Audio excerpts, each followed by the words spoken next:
Apa khabar semua subscriber dan penonton di channel kita dan seram semuanya. Semoga semuanya berada dalam keadaan sihat-sihat sahaja hendaknya. Nama saya adalah Lokman dan bertugas di salah sebuah syarikat swasta di Seremban Negeri Sembilan. Saya ingin berkongsi kisah seram saya yang berlaku pada tahun 2018. Pengalaman seram ini turut sama dialami oleh isteri saya juga. Baiklah, saya teruskan sahaja dengan kisah ini. Saya masih ingat pada ketika saya sedang bertugas di pejabat. Kalau tak silap saya ketika itu dalam pukul 2 lebih petang. Saya menerima satu panggilan telefon dari isteri saya melalui telefon pejabat. Jadi saya bertanyakan apakah tujuan isteri saya menelefon saya sewaktu saya sedang sibuk bekerja ini. Isteri saya memberitahu saya, dia baru sahaja menerima berita kemalangan dari ibunya yang berada di Perak. Ibunya memaklumkan adik lelakinya telah mengalami kemalangan petang tadi, dan telah dibawa ke hospital yang berdekatan dengan tempat kejadian. Dia dimaklumkan, adiknya yang ketika itu menaiki motosikal telah dilanggar oleh sebuah kereta dari arah belakang. Dengannya kaki adiknya dalam keadaan yang teruk dan sedang dinilai oleh doktor untuk rawatan selanjutnya. Jadi isteri saya meminta saya pulang segera untuk melihat dan melawat satu-satunya adik yang dia ada. Dia turut meminta saya terus membawanya dan anak perempuan kami terus ke hospital sahaja.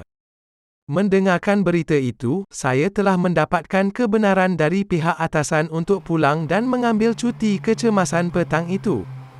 Saya pun keluar dari pekarangan pejabat saya untuk bergegas pulang ke rumah.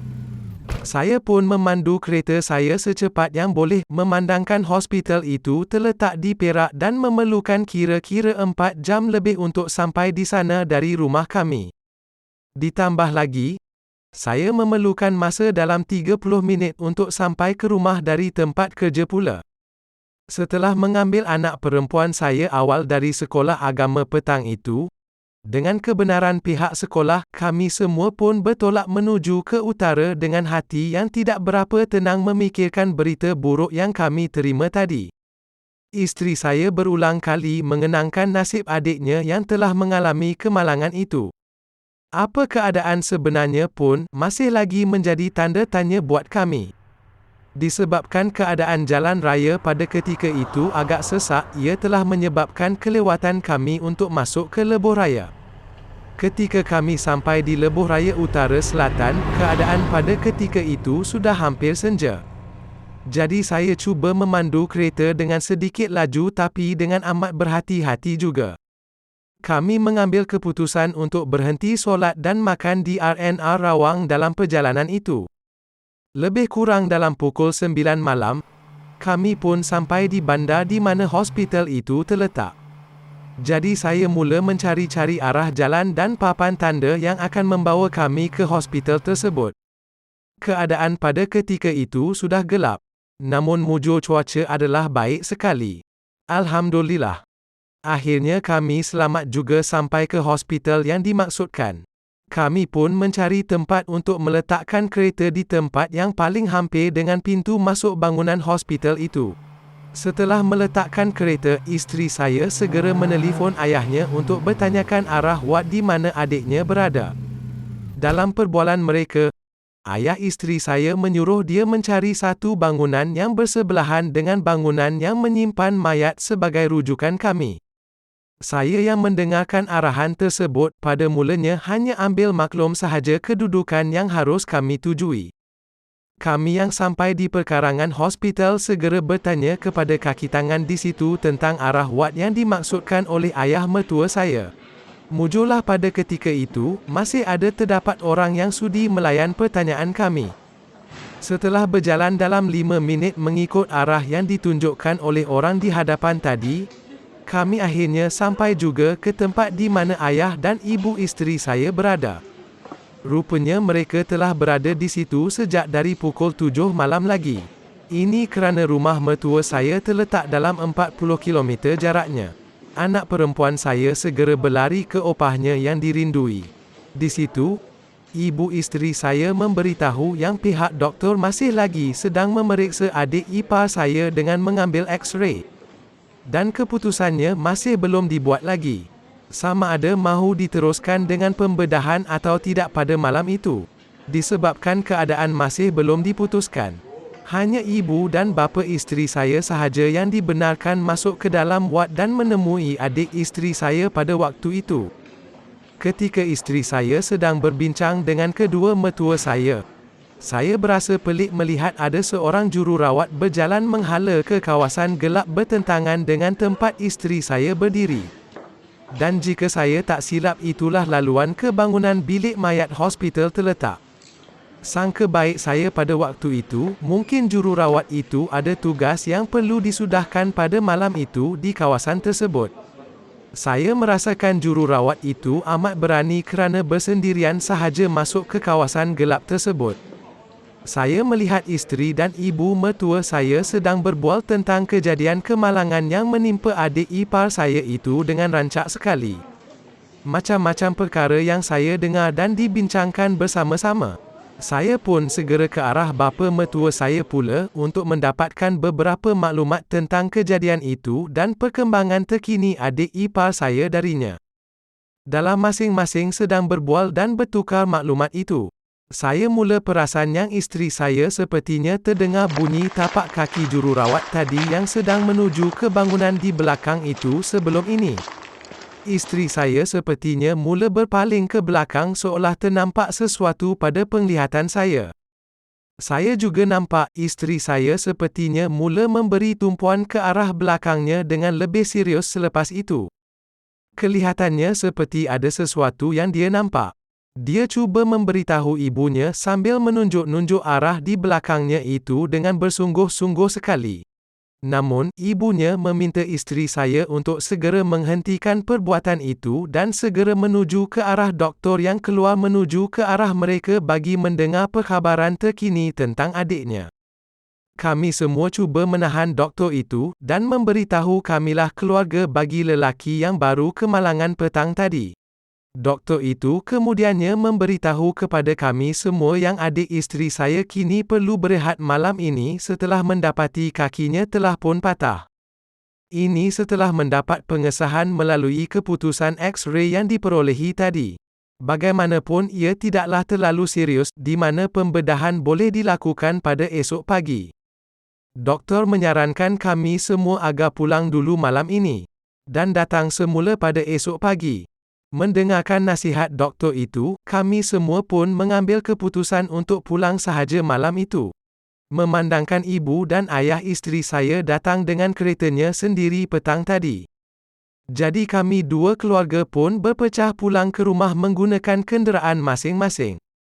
Kami akan pulang ke rumah ibu bapa isteriku malam ini. Waktu pada ketika itu sudah pun pukul 11 malam lebih. Ketika di pertengahan jalan sewaktu saya memandu, isteri saya bercerita tentang penampakan satu lembaga di ruang belakang laluan yang menuju ke bilik mayat hospital itu. Dia memberitahu dia ternampak satu lembaga berkain putih dan berambut panjang sedang terapung-apung di kawasan gelap itu. Saya pun memberitahu yang saya pula hanya nampak seorang jururawat yang entah dari mana berjalan ke arah kawasan laluan gelap itu juga. Tapi tak nampak ada lagi apa-apa selepas itu. Tiba-tiba sahaja, isteri saya menoleh ke arah cermin tingkap sisinya. Matanya terpaku melihatkan sesuatu di tingkap itu. Dia terdiam seketika dan kemudian air mukanya berubah sama sekali. Dia kata, dia nampak ada satu tangan dengan kuku panjang sedang memegang cermin tersebut dari luar kereta. Saya melihat isteri saya kemudiannya menahan pandangannya selepas itu dengan mengalih mukanya. Dia cuba memandang ke arah saya. Saya agak terkejut juga kerana saya tidak nampak apa-apa di cermin tingkapnya itu. Tapi saya meminta anak perempuan saya membaca surah 3 Qul dan ayat kursi bersama-sama. Alhamdulillah anak perempuan kami itu pandai sekali membacanya berulang-ulang kali di dalam kereta. Saya lihat ada juga sedikit ketakutan di wajah anak perempuan saya. Dalam 5 minit juga kami membaca ayat-ayat suci itu di sepanjang perjalanan. Kali ini isteri saya cuba menoleh kembali tingkap sisinya untuk memeriksa kehadiran tangan tadi. Namun pada waktu itu, saya melihat isteri saya lebih takut lagi dan menangis pula. Katanya ia nampak muka satu makhluk yang menyeramkan sedang memerhatikannya dengan membuka mulutnya. Saya dan anak perempuan saya hanya boleh menguatkan bacaan ayat-ayat tadi berulang kali. Dalam kami menyambung membaca ayat-ayat suci berulang kali, saya mula teringat pesan rakan-rakan, di mana jika ada perkara seperti ini berlaku, seeloknya berhenti di mana-mana. Jika tidak makhluk ini akan ikut pulang bersama-sama ke rumah. Jadi saya mengambil keputusan untuk singgah di mana-mana restoran di hadapan yang masih dibuka untuk menerima pelanggan. Alhamdulillah, ketika kenderaan saya melalui satu deret kedai, saya mendapati sebuah restoran mamak masih dibuka lagi. Walaupun pelanggannya tidaklah ramai tapi setidak-tidaknya boleh kami berehat minum dan menenangkan keadaan seketika. Isteri saya memberitahu yang makhluk itu sudah tiada di cerminnya lagi. Pada saya itu adalah satu perkembangan yang baik. Jadi saya hentikan kereta dan kami bertiga masuk duduk di restoran itu. Kami mencari tempat di dalam kedai dan mula membuat pesanan minuman dan makanan masing-masing. Saya duduk menghadap menghala luar restoran itu. Agak isteri dan anak saya lebih selesa memandang bahagian dalaman restoran. Dalam saya memandang keluar, tiba-tiba saya perasan seperti ada susuk perempuan beruniform jururawat seperti yang saya nampak di hospital tadi. Saya lihat badannya membelakangi saya di luar restoran itu. Untuk tidak menambahkan ketakutan kepada isteri dan anak, saya hanya berdiam diri dan tidak berkata apa-apa untuk menyembunyikan perkara tersebut. Sedang kami berbual-bual itu, tiba-tiba ada seorang pakcik yang kami tidak kenal menegur saya dari belakang. Dia memberitahu agar kami duduk di sini dahulu sebab seolah-olahnya dia nampak juga kelibat jururawat itu di luar restoran. Dia menasihati saya agar menunaikan solat sebelum pulang malam ini di surau kecil di dalam restoran itu. Pakcik itu mengenalkan dirinya sebagai Pakcik Hasan. Dia berkata insya-Allah semuanya akan baik-baik sahaja. Dia kemudiannya pun terus berlalu pergi dari situ dengan mencapai basikalnya di luar restoran. Pada ketika itu saya sudah tidak lihat lagi kelibat jururawat di luar tadi. Saya begitu berharap jururawat itu adalah manusia dan bukannya gangguan yang mengikut kami dari hospital tadi. Selepas pakcik itu pergi, saya pun bertanya kepada isteri saya apakah sebenarnya yang dia nampak di lorong gelap ke arah bilik mayat di hospital tadi. Isteri saya yang seakan takut pun mula bercerita. Ketika di hospital tadi, isteri saya memberitahu yang dia terdengar bunyi tapak kaki yang kuat di belakangnya. Bunyi itu seolah-olah datang dari laluan gelap itu. Setelah dia berpaling, dia nampak ada suatu makhluk berbaju putih dan berambut panjang sedang terapung. Dia tahu kesilapannya yang cuba menunjukkan makhluk itu kepada ibunya berulang kali, walaupun ibunya telah menegah dia dari terus bercakap mengenainya. Setelah mendengarkan cerita tadi, saya pun mendiamkan diri. Saya juga cuba menenangkan isteri saya beberapa kali. Siap sahaja saya selesai solat di surau di dalam restoran itu. Kami bertiga pun minum dan makan apa yang telah kami pesan tadi. Setelah makan dan minum, kami pun bergegas ke kereta semula selepas itu dan berdoa agar tiada lagi apa-apa akan mengganggu kami dalam perjalanan nanti. Dalam saya memandu kereta ke rumah mertua, lebih kurang dalam 15 minit kemudian setelah bertolak dari restoran tadi. Saya nampak pakcik tadi sedang menyorong basikalnya di tepi jalan. Saya tak pastilah apa yang dia cuba lakukan. Saya pun mengambil keputusan untuk memotong sahaja pakcik itu. Setelah memotong, dari cermin sisi, saya nampak lembaga seperti yang digambarkan oleh isteri saya sedang mengikuti pakcik tadi di belakangnya dan kemudiannya terbang ke langit. Saya tidak memberitahu perkara itu kepada isteri dan anak kerana merasakan emosi mereka semua sudah cukup terganggu. Kami bertiga akhirnya sampai juga ke rumah mertua saya dalam pukul 1.30 pagi dengan selamat. Tiada pula gangguan yang kami bertiga temui selepas itu. Itulah sahaja pengalaman saya buat sahabat semua. Semoga cerita dari pengalaman ini dapat memberikan pengajaran buat semua. Terima kasih diucapkan dan semoga kita bertemu lagi.